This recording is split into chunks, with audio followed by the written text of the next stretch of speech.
안녕하세요. 모터그래프 전승용 기자입니다.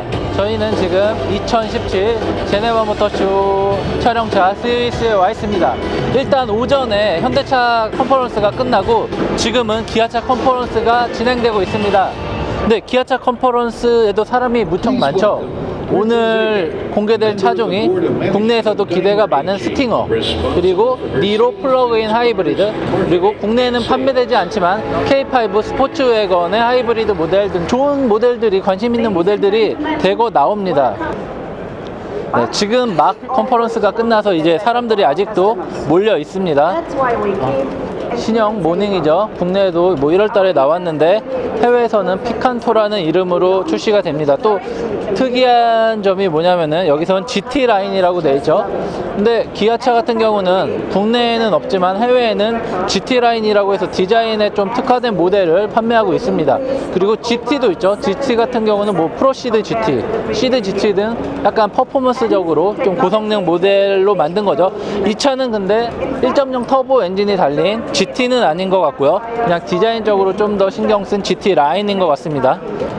네, 일단 지금 무대가 굉장히 붐빈 관계로 좀 한가하게 있는 니로 플러그인 하이브리드부터 설명하도록 하겠습니다. 뭐 전체적으로 외관이나 이런 디자인적으로는 크게 다른 게 없어요. 그냥 플러그인 하이브 티를 내기 위해서 여기 이렇게 녹색 에메랄드 빛으로 이렇게 라인을, 투톤 라인을 줬고요. 여기에 이렇게 주유구가 있는데 여기 보면은 충전 케이블을 꼽는 구멍이 하나 더 마련됐죠. 여기다 케이블을 꽂으면은 이렇게 뒤에 있는, 후방에 있는 배터리를 통해서 배터리가 충전이 되고요. 그 충전된 전기를 통해서 주행을 이렇게 할 수 있는 겁니다. 그 아무래도 배터리가 들어갔기 때문에 뒷좌석 공간이 어떻게 좀 침해를 받지 않을까라는 생각도 해봤는데 일반 니로랑 전혀 다를 바가 없습니다. 왜냐면은 이 차 같은 경우는 기아차가 처음부터 하이브리드, 플러그인 하이브리드, 전기차까지 이 세 가지를 모두 만들 수 있게, 적용할 수 있게 처음부터 이렇게 계획을 하고 만들었기 때문에 배터리가 그 고용량 배터리가 들어간다고 해도 그렇게 뒷좌석이 갑자기 좁아진다거나 그런 건 없네요. 다만 뒤에는 이 배터리 이 스택 때문에 리튬이온 폴리머라고 써있죠. 배터리 때문에 좀 아무래도 트렁크 공간은 일반 하이브리드보다는 조금 희생이 되는 것 같습니다. 그리고 이 옆에는 니로 플러그인 하이브리드 시스템이 이렇게 들어있습니다. 구동 원리가 들어있죠. 보통 이 구멍을 통해서 전기를 충전을 하면은 이게 이렇게 들어가서 OBC를 통해서 이 라인을 통해서 이렇게 들어가서 배터리를 충전을 합니다. 그러면은 이 앞에 있는 배터리 먼저 충전을 하고 이게 다 차면은 그 다음 배터리를 충전을 하죠. 요게 라인이, 충전 라인이 하나 더 있죠. 이 배터리는 제가 알기로는 한 9kW 정도 되는 거예요. 두 개 합쳐서 9kW 짜리 배터리입니다. 그래서 뭐 전기 모드로 유럽 기준으로 한 50km 달릴 수 있다고 하는데 한국은 아마 한 35에서 40 정도로 좀 줄어들 가능성이 높죠. 왜냐면 유럽 기준이 조금 더 한국보다 좀 널널하기 때문에 그럽니다. 근데 얘가 만약에 전기를 쓸 거면은 여기서 다시 요 라인을 타고 여기로 와서 하이브리드 컨트롤 유닛을 통해서 이 라인을 따라서 요게 보시면은 트랙션 모터라고 써있죠. 이 모터를 돌리는 거예요. 모터를 돌리면은 이 모터가 양 바퀴에 이렇게 힘을 전달해서 엔진을 도와주는 거죠. 그리고 옆에는 6단 DCT 변속기가 들어와 있습니다. 이 DCT 변속기 같은 경우는 예전에 벨로스터 터보에 달려있던 DCT와는 다르죠. 하이브리드 전용 모델로 개발된 그런 변속기입니다. 이 차 같은 경우는 주행거리가 엄청 길어질 것 같아요. 니로 같은 경우도 연비가 엄청 좋았는데 얘도 연비가 꽤 좋겠네요.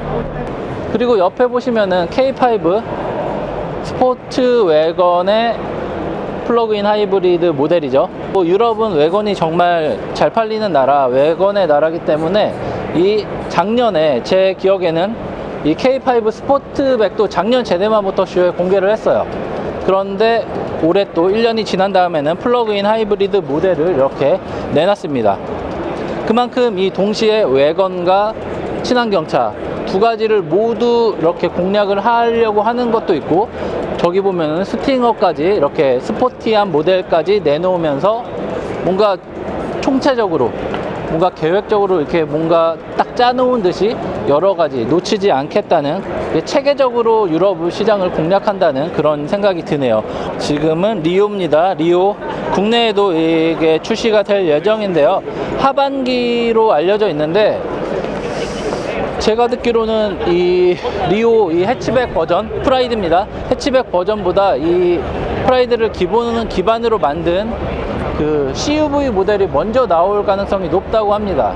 네, 스팅어가 지금 국내 소비자들한테도 인기가 굉장히 많은데 관심도 많죠.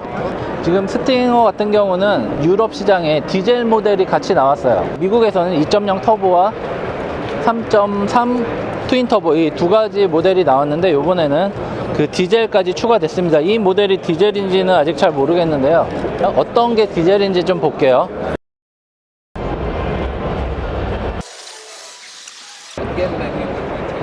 두 대 모두 가솔린 모델인 것 같습니다. 왜냐면은 계기판을 봤더니 회전수가 다 막 7,000, 8,000까지 다 있네요. 보통 디젤 같은 경우는 뭐 5, 6천에서 끝나죠. 왜냐면 레드존이 보통 4,000, 5,000, 4,500에서 5,000 사이에 시작되기 때문에, 이 차 같은 경우는 지금 보시면은 8까지 써 있네요. 8,000 rpm까지 올라가는 거고, 저 차 역시 8,000 rpm까지 올라가는 거 보니까 이 두 모델 중에서는 디젤이 없는 것 같습니다. 근데 뭐 디젤은 국내에 출시될 예정이기 때문에 이달 말 열리는 서울모터쇼에 나올 가능성이 높죠. 최고 출력은 한 200마력 정도 되고요. 토크는 한 45 정도 됩니다. 굉장히 뭔가 성능을 엄청 끌어올린 세팅인 것 같아요. 왜냐면은 연비보다는 어쨌든 퍼포먼스가 더 중요한 차기 때문에 디젤 모델임에도 불구하고 최대한 동력 성능을 최대한 끌어올려서 뭔가 퍼포먼스적으로 더 강력한 주행 성능을 발휘하도록 만든 거죠. 뭐랄까, 곡선미가 엄청 살아있으면서도 디테일적으로 그냥 곡선미만 너무 살아있으면은 좀 차가 심심해 보이는데, 이런 면 같은 거 잘 이용해서 근육질의 이런 뒷 라인을 만들면서도 이런 LED 라인 테일램프와 하단에 있는 이런 디퓨저, 그리고 양쪽에 두 개의 머플러, 트윈 머플러를 이렇게 달아갖고 뭔가 되게 화려해 보이면서 퍼포먼스 카라는 생각이 들게 만드네요.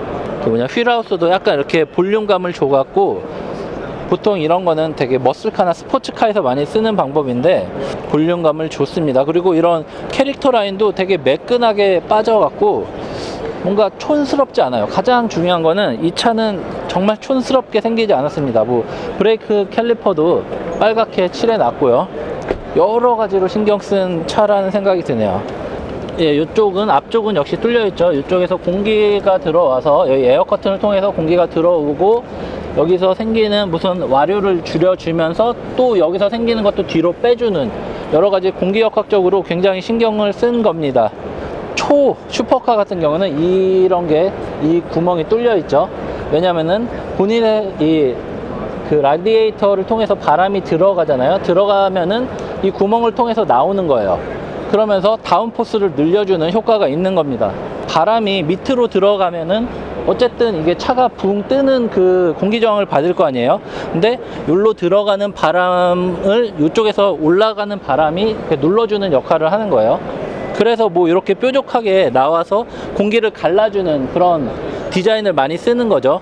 에어 송풍구 때문에 말들이 많았는데, 이게 뭐 벤츠냐 뭐 이렇게 다 따라했냐, 구성이 좀 비슷하긴 하죠.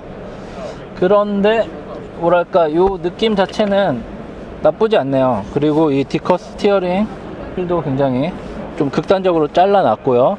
그리고 패들 시프트가 있는데, 이게 잡는 거는 느낌은 나쁘지 않은데, 이 길이가 좀 더, 이 더듬이가 좀 더 올라와 있으면은 더 멋있지 않을까라는 생각이 들고요. 이 기어 노브가 조금 이 차의 컨셉하고 맞지 않다라는 의견도 있었어요. 왜냐면은 보통 스포츠카라고 하면은 이렇게 계속 수동으로 변속을 하면서 그 시프트 업과 시프트 다운을 하면서 이렇게 좀 더 극단적으로 그 주행을 끌고 가야 되는데, 이 차 같은 경우는 플러스 마이너스 이 기어 노브, 기어봉을 이용해서 수동 변속을 하는 게 없고 그냥 오직 패드 시프트만 이용해야 합니다. 뭐 이 차의 성격이 그냥 완전히 100% 스포츠카가 아니기 때문에 어느 정도 스포츠카 역할을 하면서도 뭔가 일상생활에서도 편하게 주행할 수 있는 약간 퍼포먼스 세단인 거죠. 굉장히 고성능 카 느낌이 나게 잘 연출을 했어요. 그리고 사양도 엄청 많네요. 뭐 후측방 경보 시스템도 있고요. 뭐 차선 이탈, 가운데 그 차로를 유지할 수 있는 그런 기능도 있고요. 핸들을 같이 돌려주는 기능까지 있는 것 같습니다. 이탈 방지 시스템이죠. 경보 시스템이 아니라. 어라운드 뷰 카메라도 있는 것 같고요. 뭐 여러 가지 다양한 기능들이 있습니다. 와, 뒷좌석이 굉장히 넓습니다. 이 차 같은 경우는 앞좌석이 지금 엄청 뒤로 당긴 거거든요. 되게 널널하게 당겨서 앞좌석 엄청 여유 있게 만든 건데도 무릎 공간 엄청 남고요. 머리 공간도 꽤 여유가 있습니다. 다만 조금 아쉽다고 하면은 뒤에 있는 이게 글라스 루프 같은데요. 글라스 루프가 좀 더 크고 넓었으면은 좀 더 이 뒷좌석 시야도 조금 더 좋지 않았을까라는 생각이 들긴 하는데, USB랑 뭐 12V 있고 에어컨 호출구도 또 있고요. 근데 요 그물은 조금 좀 더 세련되게 만들었으면 좋았을 것 같고, 스피커도 옆에 보시면은 여기 하나, 둘, 세 개가 있어요. 뒷좌석에서도 세 개가 있고, 굉장히 사운드까지 신경 쓰는 여러 가지로 진짜 기아차가 종합 선물 세트를 만든 게 아닌가 싶네요. 아무튼 조금 더 자세한 리뷰는 뭐 서울모터쇼나 뭐 국내에 나오면은 하기로 하고, 기아차 스팅어, 그리고 니로 플러그인 하이브리드, 그리고 피칸토, 그리고 K5 옵티마 스포트백 그 플러그인 하이브리드 리뷰, 뭐 대략적으로 기아차 부스는 요 정도에서 마무리를 짓도록 하겠습니다. 슝.